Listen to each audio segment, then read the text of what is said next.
Hello दोस्तों, मैं अभिषेक रॉय आपका फिर से हार्दिक स्वागत करता हूं हम अपने यूट्यूब चैनल पर। मेरा चल रहा है एंशिएंट हिस्ट्री, और एंशिएंट हिस्ट्री में चल रहा है कि मौर्योत्तर काल यानी मौर्य के बाद वाला काल।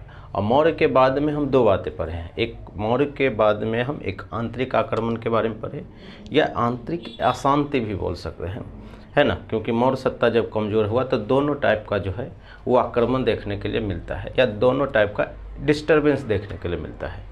वो आंतरिक भी है और बाह्य भी है। तो जो आंतरिक आक्रमण था या आंतरिक जो डिस्टरबेंस है, इंटरनल डिस्टरबेंस है, हम उसके बारे में पढ़ चुके हैं। उसमें हम पढ़े शुंग के बारे में, कर्ण के बारे में, है ना, सातवाहनों के बारे में और चेदी वंश के बारे में। ये सब आंतरिक अशांति या आंतरिक विद्रोह के बारे में हम पढ़े, है ना। अब अभी जो हम पढ़ रहे हैं मौर्योत्तर काल में, वो विदेशी आक्रमण है। क्योंकि यहाँ से क्या हुआ है कि जब मौर्य सत्ता सब कमज़ोर हुआ तो बाहर के लोग भी क्या हुए, हमला करने लगे। जो पिछले क्लास में हम बहुत हद तक बैकग्राउंड क्रिएट करने की कोशिश भी किए हैं, है ना। तो अब जो इसमें से विदेशी आक्रमण में जो सबसे लास्ट है और सबसे महत्वपूर्ण भी है वह है कुषाण, और इससे खूब सवाल आता है ना। काफ़ी महत्वपूर्ण राजा है। तो कौन सा है? वह है कुषाण, कुषाण वंश। कुषाण क्या चीज़ है? पहला तो सवाल यही है। और पहली बात तो यही आपको समझना आती, ये है कौन? ये विदेशी लोग हैं, है ना। और विदेशी का मतलब है कहाँ से? तो ये भी आ रहा है सेंट्रल एशिया से, सेंट्रल एशिया से। और सेंट्रल एशिया से ये आता है, और सेंट्रल एशिया से ये आता है क्योंकि सेंट्रल एशिया का जो कुछ पार्ट है वो चाइना में भी है ना। तो चाइना से ये है, या चाइना में एक जगह है जिसका नाम है यूची, है ना। और वहाँ का ये जनजाति है। और कौन सा जनजाति है? तोखरी जनजाति है, ठीक है। और ये जो तोखरी जनजाति है, और तोखरी जनजाति क्या करता है, जब यहाँ से चलता है तो ये जो है ऑब्वियसली बात है, चारा की तलाश में ही जैसे शक लोग चला था, उसी टाइप से जो है ये जो है तोखरी लोग या यूची लोग यहाँ से चले। और इसी में से एक जाति है, इसी में एक है, वो है कुषाण। यानी जब ये 5 शाखाओं में डिवाइड हुआ, है ना, और उसी में से 5 में से एक कौन है? कुषाण। और यही जो है वो भारत पर राज किया है। क्लियर है? और भारत पर राज करने का मतलब ये है कि भारत पर हमला किया। और भारत पर हमला मात्र एक ही जगह से होता है, वो भी बात आपको पता है, कहाँ पे? उत्तर पश्चिमी वाला जो एरिया है, नहीं, ये वाला एरिया, अगर मान लीजिए कि ये है जम्मू कश्मीर, है ना, तो ये जो एरिया है, ये वाला जो एरिया है, इससे होता है। इसी को हम बोलते हैं उत्तर पश्चिमी वाला एरिया। अब इसमें एक कुछ चीज़ें और नया बोलता है। नया क्या बोलेगा आपको सब पता ही है, क्योंकि आपको पिछले क्लास में बोले थे कि जो जम्मू कश्मीर के जो ऊपर है एक क्या है, पर्वत है, जिसको हम बोलते हैं हिंदू कुश पर्वत है, हिंदू कुश, है ना, हिंदू कुश पर्वत है। और हिंदू कुश पर्वत के आप देखेंगे तो ये दक्षिण में पड़ता है, क्योंकि ये उत्तर हो जाएगा ऊपर, और ये क्या होगा? दक्षिण में। तो कभी कभी सवाल ये पूछता है कि ये जो तोखरी जनजाति है, सबसे पहले हमला कहाँ किया? तो उत्तर पश्चिमी, या पूछ सकता है कि जो कहाँ पे? हिंदू कुश पर्वत के दक्षिण साइड में। एक ही चीज़ है। इसीलिए बोलते हैं कि जब आपको मैप पता होगा तो एक ही चीज़ें हैं कि दोनों अलग अलग चीज़ें हैं, इसमें भी आप डिफरेंस कर पाएंगे, है ना। नहीं तो फिर दोनों चीज़ों को रटना पड़ता है, आपको लगेगा कि दोनों अलग अलग चीज़ें हैं, लेकिन दोनों एक ही चीज़ है। यहाँ पर ये हमला करता है और इस क्षेत्र को ये जीत लेता है। कुषाण वंश का जो संस्थापक है वो है कुजुल कडफिसस, कुडुल कस्पिसस, है ना, या कुजुल कडफिसस, दोनों में से कुछ भी आ सकता है। तो कुषाण वंश का जो संस्थापक, जैसे शक वहाँ से चले थे सेंट्रल एशिया से, है ना, उसी टाइप से ये लोग भी चले हैं 5 शाखाओं में। और 5 शाखाओं में से जो कुषाण वंश को, जो कुषाण का जो शाखा है, कुषाण शाखा है, वो कहाँ पे? वो भारत पर, ये भारत पर शासन किया है, ठीक है। हम उसी के बारे में पढ़ें। और भारत पर शासन करने का मतलब यही है कि सबसे पहले उत्तर पश्चिमी वाला एरिया में क्या करेगा, शासन करेगा, फिर जीतते जीतते क्या हो गया, फिर इधर वाला एरिया में पहुंच गया, यानी भारत के इंटरनल में भी। क्लियर है? तो इसलिए आपके लिए कुछ नया नहीं है इसमें। कुजुल कटफिशस, कुजुल कटफिशस है ना। और इसी में से दो लोग, जो इसका दो बेटा है, एक का नाम है कटफिशस फर्स्ट, कटफिशस फर्स्ट, और एक है कटफिशस सेकेंड, है ना। कटफिशस फर्स्ट और कटफिशस सेकेंड। और यही कटफिशस जो फर्स्ट है, यानी ये जो कुजुल कटफिशस है ना, और यही क्या किया है, जो ये जो भारत के यानी हिंदूकुश के दक्षिण वाला साइड में राज किया है। ये वाला बात आप समझ सकते हैं कि यहाँ पर क्या किया है, राज किया है। और यहाँ पर एक सिक्का का ये क्या किया है, एक सिक्का चलाया है, तो उसको हम बोलते हैं तांबे के सिक्के।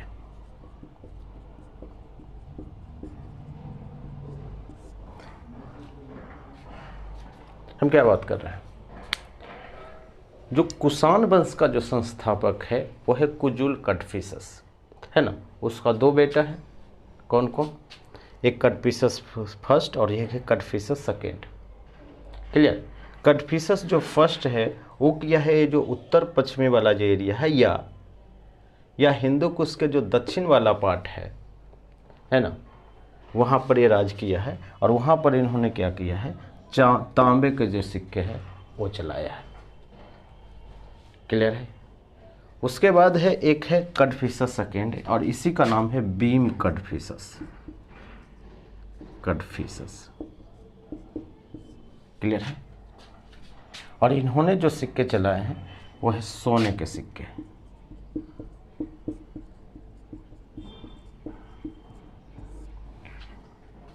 सवाल बहुत ज़्यादा बनता है इस एरिया से।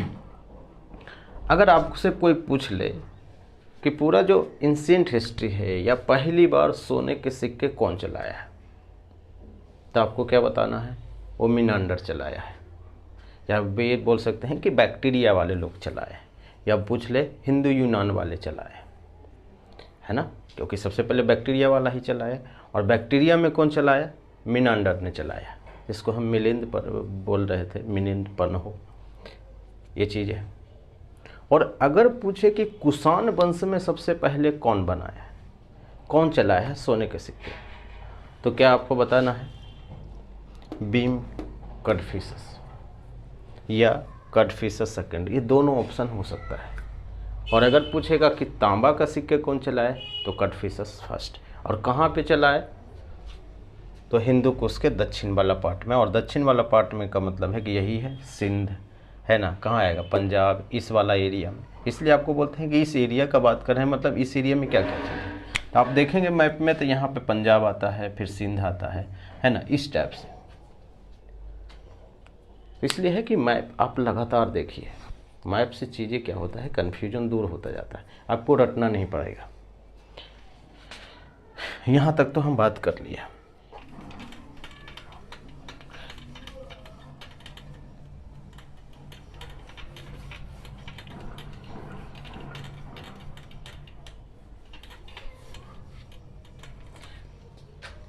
कुषाण वंश जो है ना, और कुषाण वंश में जो एक महत्वपूर्ण राजा है उसका नाम है कनिष्क। सबसे महत्वपूर्ण है और सबसे ज़्यादा सवाल इसी से आता है, कनिष्क। कनिष्क को आप समझ सकते हैं कि सेकेंड अशोक भी, यानी अशोक इतना पावरफुल, यानी अशोक के बाद कोई अगर पावरफुल राजा दिखता है तो वो दिखता है कनिष्क, कुषाण वंश, ये चीज़ है। यानी उसके बाद इतना जो है महत्वपूर्ण राजा और इतना स्ट्रॉन्ग राजा नहीं दिखता है। जैसे अशोक ने बहुत सारा जो है वो एरिया पर कब्जा कर लिया था, उसी टाइप से ये भी जो है कनिष्क भी है, वो भी जो है वो बहुत सारा एरिया पर कब्जा कर लिया था। ऐसा माना जाता है कि इसका जो एरिया है, अगर मान लीजिए कि ये गंगा घाटी है, ये यूपी है ना, तो यहाँ से होकर जो सेंट्रल एरिया वाला जो एरिया है, कजाकिस्तान, उज्बेकिस्तान, है ना, अफ़गानिस्तान, ईरान, तो ये सब जो है पूरा एरिया को ये कंट्रोल कर लिया था। और समझ रहे हैं, अगर ये मान लेते हैं कि ये गंगा वाला है तो यहाँ आप समझ सकते हैं कि मंगोलिया, इस साइड आप आएंगे तो लगभग ईरान, है ना, इसको पूरा वो कंट्रोल कर लिया था। यानी इतने बड़े एरिया को ये कंट्रोल में रखता था, है ना। और इसी में से माना जाता है कि एक जो है, ये तो भारत है ना, ये मान लेते हैं हिमालय है, तो भारत से एक क्या था कि जो सेंट्रल एशिया है ना, वो था सिल्क का व्यापार होता था, सिर्फ सिल्क का, यानी सिल्क का मतलब है रेशम का व्यापार।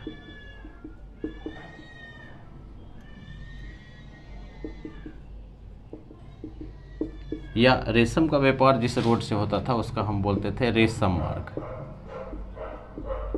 है ना। यानी जो रेशम मार्ग था, यानी चाइना से सेंट्रल एशिया को जोड़ता था, यानी ये जो है उस पर भी इसका कंट्रोल था। किसका कंट्रोल था? कनिष्क का। और जब आपको समझ रहे हैं कि जब आप किसी रोड पर कंट्रोल है तो वहाँ से इसको टैक्स मिलेगा, चुंगी मिलेगा, जब दूसरे लोग इसका यूज करेंगे, है ना। तो इसलिए माना जाता है कि बहुत जो है, और इस समय जो है जो भारत का जो इकोनॉमिक्स है, या खास करके जो कुषाण वंश का जो अर्थव्यवस्था है, काफ़ी स्ट्रांग हुआ, है ना, क्योंकि ये व्यापार भी बेहतर करता था, इसके पास टैक्स भी बहुत ज़्यादा आता था। इसलिए अब आपको ऐसा समझना है कि इसका जो राजधानी है ये 2 जगह रखा, क्योंकि इतना बड़ा सत्ता को एक जगह से राजधानी चलाना मुश्किल है। तो इसलिए एक राजधानी वो रखा यहाँ, और एक राजधानी रखा भारत के बीच में। क्लियर? यानी फर्स्ट राजधानी ये कहाँ है? ऑब्वियसली बात है, ये कहाँ है? ये पाकिस्तान में है। और ये कहाँ है? ये इंडिया में है। और इंडिया में कहाँ है? मथुरा। और इसको हम बोलते हैं पुरुषपुर,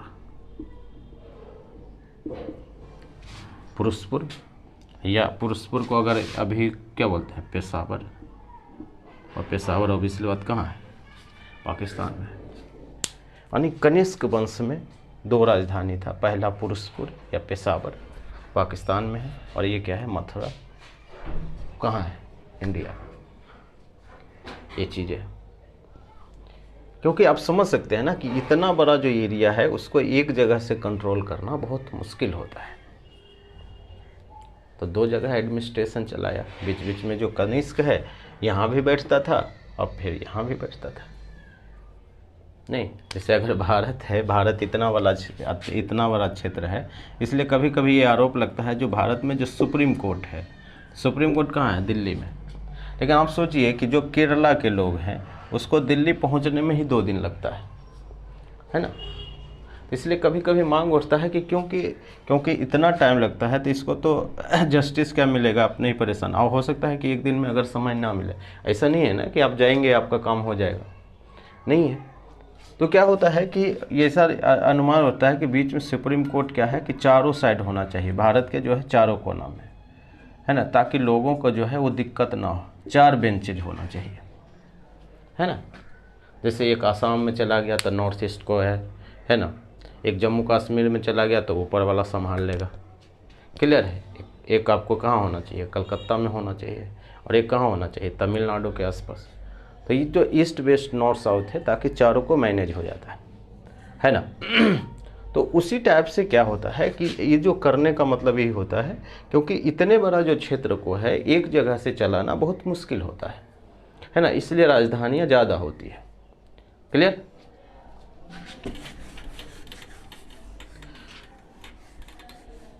कनिष्क राजा बनता है कब? कनिष्क जो राजा बनता है, यानी शासक बनता है, वो बनता है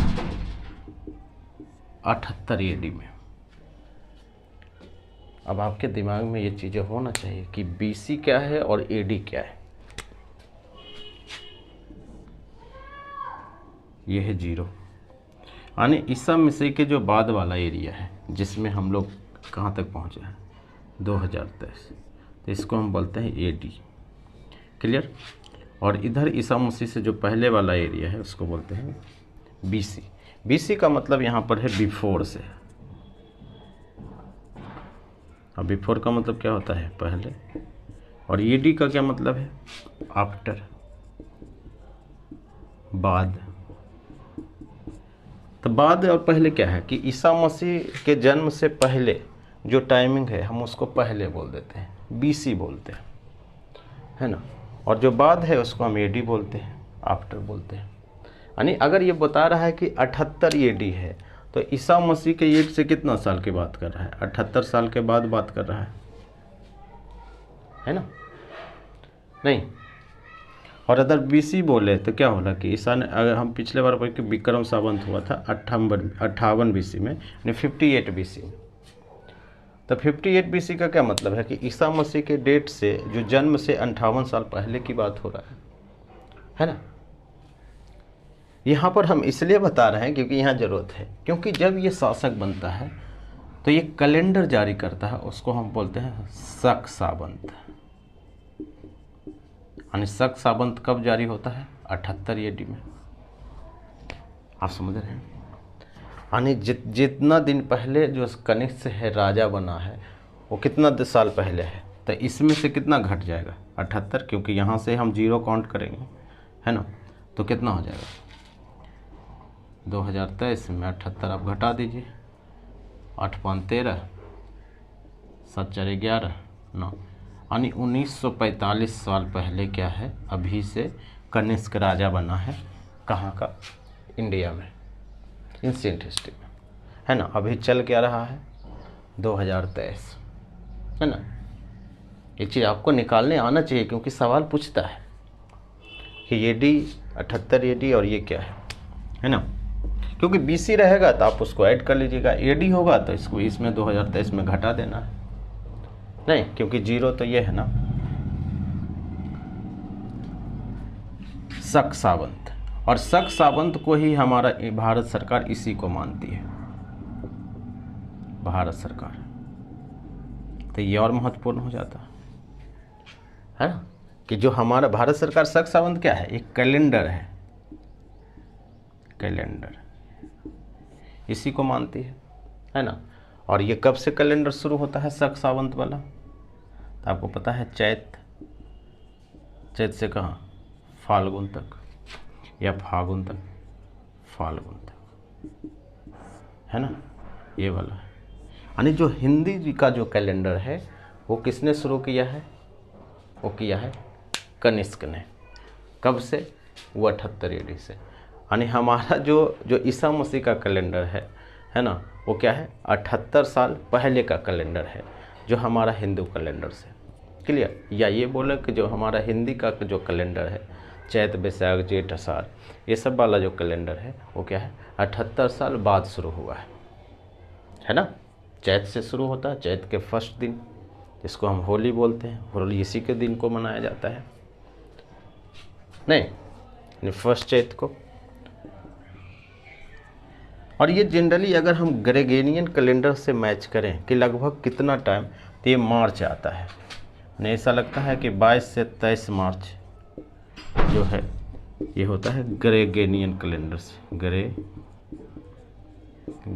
कैलेंडर, है ना। अगर हम इससे तुलना कर दें तो 22 और 23 मार्च को ही क्या होता है? शुरुआत होता है किसका? चैत का। ये सवाल बनता है, ये सवाल आता है ना, कि जो हिंदी कैलेंडर है या जो इंग्लिश कैलेंडर है या ग्रेगोरियन कैलेंडर है वो कब से शुरू होता है? वो होता है 22 से 23 मार्च के बीच, है ना। ग्रेगोरियन तो 1 जनवरी से होता है, लेकिन अगर चैत हम बात करें कि जो शक सावंत वाला कैलेंडर कब से शुरू होता है, या तो 22 मार्च से या तो 23 मार्च से। क्लियर? आगे बढ़ते हैं। हम बात कर रहे थे कि ये जो है वो पूरा जो है उस सिल्क रूट पर जो है कंट्रोल किया हुआ था, या ये बोलो कि ये जो इतना बड़ा एरिया पर कंट्रोल किया हुआ था, इसका मतलब है कि यहाँ से राजस्व भी ज़्यादा आता होगा, है ना। टैक्स भी सरकार को आता होगा, राजा को। तो इन्होंने क्या किया है कि जो सोने का सिक्का है ये बहुत मात्रा में जारी किया। यानी यहाँ सवाल उठता है शुद्ध सोने के सिक्के,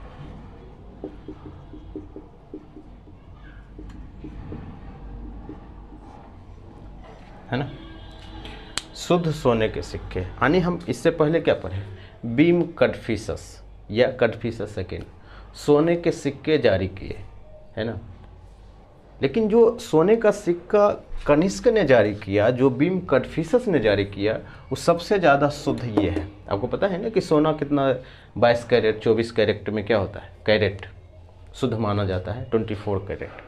तो ये जो कैरेट का जो मामला है वो बढ़ाया किसने, कनिष्क ने, है ना। तो अगर ये पूछेगा, दोनों में अंतर है, ध्यान रखिएगा कि कुषाण वंश में जो सोने के सिक्के किसने जारी किए, तो हमें क्या मारना है, भीम कदफिसस या कदफिसस सेकेंड। अगर सवाल ये पूछ देगा कि कनिष्क के टाइम में, सॉरी कुषाण वंश में शुद्ध सोने के सिक्के किसने जारी किए, तो क्या मानना है, कनिष्क। और अगर पूछेगा तांबे का सिक्के कौन जारी किए, तो बनना है कदफिसस फर्स्ट। और कहाँ पे जारी किया है, तो हिंदू कुश के दक्षिण वाला साइड में, है ना, जो उत्तर पश्चिमी वाला जो साइड है, जो हम बार बार बोल रहे हैं विदेशी आक्रमण, वहीं से होता है। क्लियर है। शुद्ध सोने के सिक्के जारी किए। कनिष्क है वो है बौद्ध धर्म को मानता है, ये भी वही चीज़ है, बौद्ध धर्म। और बौद्ध धर्म को कौन सा शाखा, ते है महायान शाखा। अब आपके दिमाग में ये चीज़ तो आना ही चाहिए कि हीनयान, बौद्ध धर्म में हम दो बातें किए थे, हीनयान और महायान, है ना। ये सब बातें आपको पता होना चाहिए। नहीं है तो अब जो वीडियो है, जो वो वाला, कौन वाला, बौद्ध वाला, उसको आप देख सकते हैं ताकि आपको बात समझ में आ जाए। और ये इतना बड़ा भाग था कि ये जो फोर्थ बौद्ध संगति है, आपको पता है कि बौद्ध में हम पढ़े थे कि 4 बौद्ध संगति हुआ था। कौन कौन, first, second, third, fourth. First कौन किया था, फर्स्ट किया था अजातशत्रु। कौन वंश का था ये, जल्दी से बोलिए। सही है, हर्यक वंश, है ना, हर्यक वंश। उसके बाद आता है कालाशोक। कौन सा वंश है, शिशुनाग वंश। नहीं, फिर थर्ड कौन करता है, अशोक। भाई कौन सा है, यह है मौर्य वंश। नहीं, और ये फोर्थ कराता है, वो करता है कनिष्क। और ये कौन सा वंश है, वो है कुषाण वंश।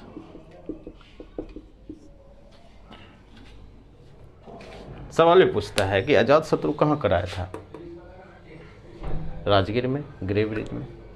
और ये कहाँ कराया था, वैशाली में, है ना, कालाशोक। और ये कहाँ कराया था, पाटलिपुत्रा में। और ये कहाँ कराया है, ये कराया है कश्मीर में। और यहाँ पे आता है कि फोर्थ बौद्ध संगति।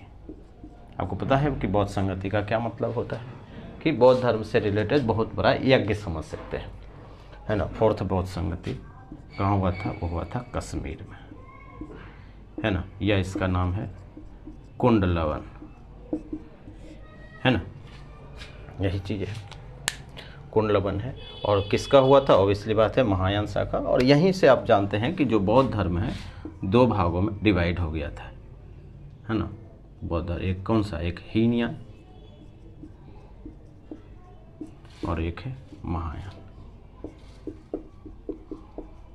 2 भागों में। आपको पता है कि हीनयान क्या मानता है, बुद्ध को एक व्यक्ति मानता है ना, एक अच्छा मोटिवेशनल स्पीकर मानता है ना। जैसे अभी आपके महात्मा गांधी समझ सकते हैं, है ना, अंबेडकर के बारे में समझ सकते हैं, इस टाइप के लोग। और महायान क्या मानते हैं कि बुद्ध एक क्या थे, देवता थे, है ना, विष्णु के अवतार थे, इस टाइप के। तो यह जो है आगे जाके ही यही फेमस हुआ और इसी शाखा का जो विकास है ना। और यहाँ पे क्या है कि कश्मीर में जो है वो 2 भागों में डिवाइड हो गया। नहीं, यहाँ पे 2-3 सवाल बनता है। पहला तो सवाल यही बनता है कि जो बिहार से ये इधर जो ये जो तीनों जो बौद्ध संगति हुआ था, है ना, ये हुआ था बिहार में, है ना। कहाँ कहाँ, राजगीर, वैशाली यानी हाजीपुर, और ये है पटना, ये हुआ है कश्मीर। यानी बिहार से बाहर जो अगर कोई बौद्ध संगति हुआ है तो कौन सा हुआ है, फोर्थ। कहाँ हुआ है, तो हुआ है कश्मीर में। कौन कराया है, तो कराया है कनिष्क। किस वंश का है, कुषाण वंश का है। उसमें हुआ क्या है, बौद्ध धर्म दो भागों में बट गया, हीनयान और महायान। कनिष्क क्या मानता था, महायान। क्लियर। महायान क्या मानता है, इसको हम बोलते थे ना बोधिसत्व। बोधिसत्व यानी व्यक्ति जो बुद्ध है वो क्या है, अवतार लिए है, अवतारवाद का कंसेप्ट है ना। ये जो सारे, अब यहाँ पे एक आता है कि यहाँ पे जो है अध्यक्ष किसे बनाया गया था, ये भी सवाल आता है। इसका मान है वसुमित्र, वसुमित्र। और उपाध्यक्ष किसको बनाया गया था, इसका नाम है अश्वघोष। और यही अश्वघोष के जो कनिष्क है वो कहाँ से लाया था, पटना से लाया था। कभी कभी सवाल ये भी पूछ लेता है। क्लियर है। तो ये जो बौद्ध के बारे में इतना बातें आपको पता होना चाहिए, है ना, ये बहुत महत्वपूर्ण भी है ना। इनके दरबार में कुछ लोग रहते थे, ये बात आपको पता होना बहुत ज़रूरी है। कौन कौन लोग रहते थे, ठीक है। अब मिटाते हैं।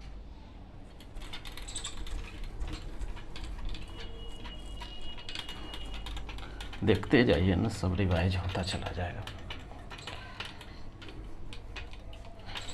सिर्फ आपको ये समझना है, हिस्ट्री पढ़ने का सबसे मज़ा ये है कि आपका जो सोच है वो क्या होना चाहिए, कंपैरिजन वाला होना चाहिए, है ना।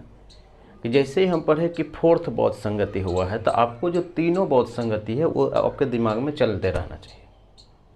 आप समझ रहे हैं कि अगर फोर्थ बौद्ध संगति में क्या हुआ था, हीनयान और महायान क्या हुआ था, अलग हुआ था, यानी बौद्ध धर्म दो भागों में बट गया था। फर्स्ट में क्या हुआ था, ये बात आपको पता होना चाहिए ना।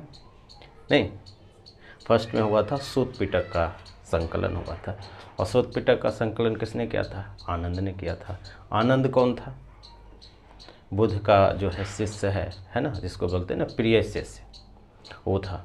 सेकेंड में क्या हुआ था, सेकेंड में होता है ना अस्थिर बिरबादे और महासंधि का, यानी एक लोग एक बोलते थे कि हम घूम घूम कर बौद्ध धर्म का प्रचार करेंगे, एक लोग बोलते हैं कि नहीं हम एक ही जगह रह के प्रचार करेंगे, है ना। तीसरा जो है था कौन है, मोगलीपुत्तीस के अध्यक्षता में अशोक करवाया था, कहाँ, पटना में। और वहाँ पे क्या हुआ था, अभिधम्म पिटक की रचना किया था। और अभिधम्म पिटक की रचना किसने किया था, वही मोगलीपुत्तीस। नहीं, तो ये सब जो कॉम्पिटिटिव जो माइंडसेट है, जो कंपैरिजन वाला जो खेला है, अगर आप खेल पा रहे हैं तो ये क्वेश्चन भी गलती नहीं होगा। छोड़ने का तो छोड़ दीजिए कि ये क्वेश्चन छूट के आएगा, है ना। क्लियर, ये बात है। अब इसमें से कुछ लोग हैं जो क्या है, इसके दरबार में रहते हैं। एक तो आपको पता है अश्वघोष, पंडित टाइप के होता है ना, दरबारी टाइप के लोग, आप समझ रहे हैं। अश्वघोष ने एक बुक की रचना की है, उनका नाम है बुद्ध चरित्र। पहला सवाल तो यही आता है कि अश्वघोष किसके दरबार में रहते थे, तो है कनिष्क के दरबार में या कुषाण वंश में। पहला सवाल तो यही है। और अश्वघोष ने किसकी रचना की है, बुद्ध चरित्र की, यानी बुद्ध के चरित्र के बारे में इन्होंने लिखा है ना। ये चीज़ है। एक है चरक, और इन्होंने, चरक कौन व्यक्ति है, चरक है डॉक्टर। डॉक्टर समझते हैं ना, जड़ी बूटी वाला, वो लोग हैं। यानी बेसिकली आप समझ सकते हैं कि चरक है। और चरक एक बुक की रचना की है जिसका नाम है चरक संहिता। यानी बेसिकली जो जड़ी बूटी से जो चीज़ें ठीक होता है ना, और समझ रहे हैं कि अगर आपके पेट में होता है ना कीड़ा वगैरह हो रहा है तो आप नीम पी लीजिए। नहीं, तो वो सब जो जड़ी बूटी के बारे में वो यही बता रहा है ना। यदि आपको गोरा बनना है तो हल्दी वाला जो घोल होता है उसको लगा लीजिए। ऐसे भी जो लोग ने शादी करता है तो हल्दी लगाता है तो पूरा गोरा गोरा दिखता है ना। और उसी में से एक क्रीम आया था बिक्को टर्मरिक, है ना, हल्दी चंदन का गुण, वो सब जो बातें हैं।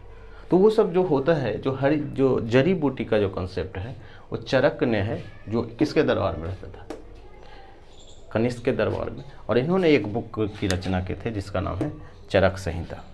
क्लियर।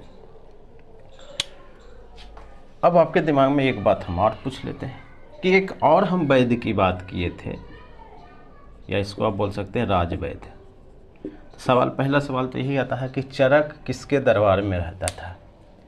किसके दरबार में? कनिष्क के दरबार में। नहीं, एक और हम जो है राजवैद्य की बात किए थे, वो कहाँ किए थे? जिसका नाम था जीवक। चलना चाहिए दिमाग, यही बात हम कह रहे हैं। जीवक की बात हम किए थे। कहाँ पे वो किए थे? शुरुआत में ही। कहाँ पे? जब मगध हम शुरू किए थे, हर्यक वंश में। जो आपको बताया था कि उज्जैन का जो राजा जो चंद्रप्रदोत है, उसको पीलिया हो गया था, जॉन्डिस हो गया था, उसको भेजा था कौन? बिम्बसार, नहीं, एमपी भेजा था उसको इलाज के लिए। और उसी यही जीवक है कि बुद्ध का भी क्या करता था? देख रेख भी करता था। क्लियर? तो ये सवाल आता है। ठीक, तो जीवक कौन है? यही सवाल पूछेगा। किसके दरबार में रहता था? तो बिम्बसार के दरबार। कौन सा शाख है? तो हर्यक वंश। ये जो चरक है ये भी वो इसी टाइप के है, जीवक जैसा ही। और ये किसके दरबार में रहता था? एक कनिष्क के दरबार में।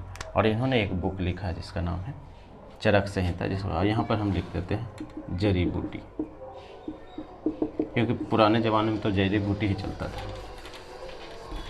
एक और डॉक्टर है जिसको हम बोलते हैं ना सर्जन, है ना, उस समय जो सर्जन है जो ऑपरेशन वगैरह करता है, जिसका नाम है सुश्रुत। सुश्रुत, क्या नाम है इसका? सुश्रुत। और सुश्रुत क्या था? शल्य चिकित्सा।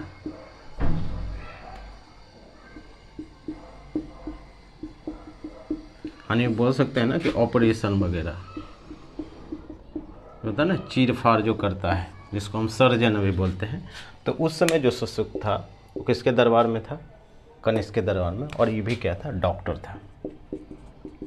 तो ये भी आपको समझ में है। ये सब सवाल आता है और महत्वपूर्ण सवाल आता है। क्लियर? तो ये लोग किसके दरबार में रहते थे? कुषाण वंश के दरबार में। एक लास्ट में एक और व्यक्ति है जिसका नाम है नागार्जुन। और नागार्जुन ने किसके जो है माध्यमिक शून्यवाद, माध्यमिक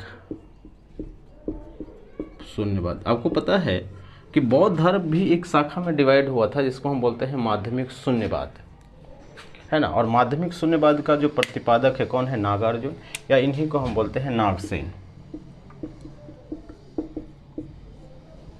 ये जो नागार्जुन है, नागार्जुन माना जाता है भारत का आइंस्टाइन, भारत का आइंस्टीन। ऐसा क्यों? यानी जो रिलेटिविटी का जो सिद्धांत है, रिलेटिविटी, है ना, यानी हम बोल सकते हैं सापेक्षता का सिद्धांत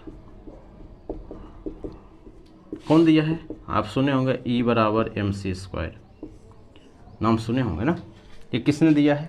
वो दिया है आइंस्टाइन, है ना। लेकिन उससे कितना दिन पहले जो है नागार्जुन दे दिए थे, आपको समझ में। आइंस्टाइन तो इधर है 18वीं और 19वीं सदी में ये दिया है आइंस्टाइन, है ना। लेकिन उससे पहले ही जो है वो क्या है?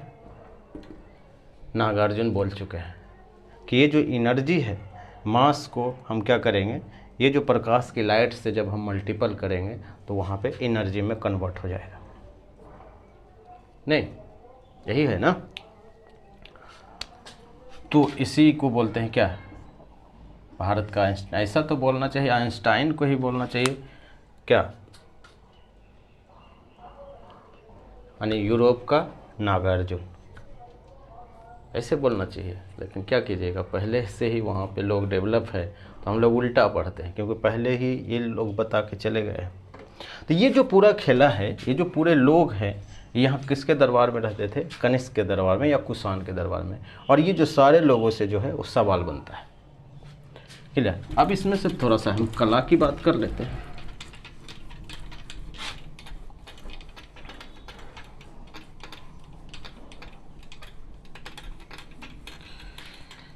इसके टाइम में दो कला का विकास हुआ है। वही कला, एक तो गंधार कला,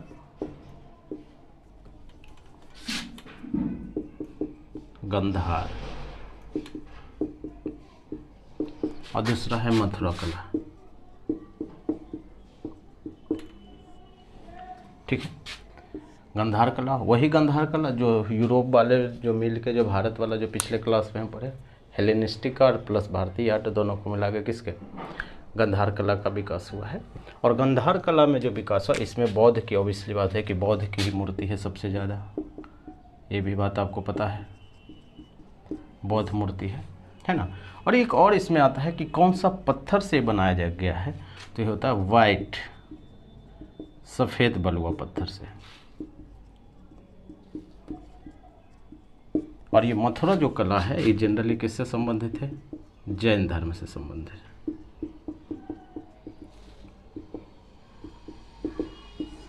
है ना। और ये कौन सा पत्थर से बनाया, लाल बलुआ पत्थर से।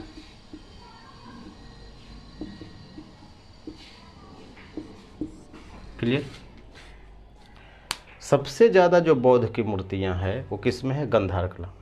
अगर ये पूछे कि मथुरा कला में सबसे पहले किसकी मूर्ति बनी है, तो बौद्ध की ही मूर्ति बनी है पहली बार। हम बौद्ध कला में हम ये चीज़, हम बौद्ध धर्म में ये चीज़ें पढ़ चुके हैं, है ना। तो सबसे पहले अगर मूर्ति बनी है बौद्ध की तो किस में बनी है, मथुरा कला में। लेकिन जो सबसे ज़्यादा मूर्ति बौद्ध की किस में बनी है, गंधार कला में। लेकिन अब जो अगर पूछेगा कि मथुरा कला किसके लिए फेमस है, तो जैन धर्म के लिए फेमस है। क्लियर। ये सब छोटा छोटा अंतर है, यहीं से सवाल बनता है। थोड़ा सा दिमाग स्लिप करेगा, क्वेश्चन गलत हो जाएगा, आपको लगेगा सारा चीज़ तो ठीक ही किए थे, है ना। तो ये है पूरा जो है वो है कुषाण वंश या कनिष्क वंश। ये जो मौर्योत्तर काल जो विदेशी आक्रमण है, इससे भी खूब सवाल बनता है। और खूब सवाल जब बनता है तो आप इसको एक बार जो जितना आप पढ़ लिए हैं, अगर नोट्स बनाए हैं तो आप क्या कीजिए, क्वेश्चन बनाइए, है ना। हम बार बार कहते हैं कि पढ़ने से कुछ नहीं होता है, जब तक आप क्वेश्चन नहीं बनाएंगे अंडरस्टैंडिंग डेवलप नहीं होता है ना। अगर आपको अंडरस्टैंडिंग डेवलप करना है तो आपको क्वेश्चन बनाना चाहिए, तब आपको ये भी समझ में आ जाएगा कि ये जो सही पढ़ाया है गलत पढ़ाया है ना। क्वेश्चन एग्ज़ाम में लड़ेगा यहाँ से कि नहीं लड़ेगा, है ना। इतना आप समय अगर दे रहे हैं, रेगुलर अगर देख रहे हैं, तो आपको चेक कर लेना चाहिए, दूसरे के चक्कर में नहीं पढ़ना चाहिए, है ना। कि जो भी आदमी पढ़ा रहा है वो एक ही चीज़ बोलता है कि हम जितना पढ़ा रहे हैं वो सफिशिएंट है, उससे ज़्यादा कुछ नहीं आएगा। लेकिन आपके पास भी दिमाग है, बुद्धि है, उसका आप यूज कीजिए, कोई बेवकूफ़ ना बनाए। तो उसका एक ही तरीका है कि जिसका आप एग्ज़ाम दे रहे हैं और जिसकी भी आप तैयारी कर रहे हैं, है ना, उससे रिलेटेड या तो सिलेबस देखिए, अगर सिलेबस में वो चीज़ें है तो उससे इससे जो सिलेबस में है उससे क्या क्वेश्चन पूछता है। अगर मौर्योत्तर काल विदेशी आक्रमण में जितना चीज़ पढ़ाएं, अगर वहाँ से सवाल नहीं बनता है 10 में से 8, अगर आप 100 सवाल बनाते हैं तो अगर 80 क्वेश्चन तो आपको बनना ही बनना है जितना हम पढ़ाए हैं।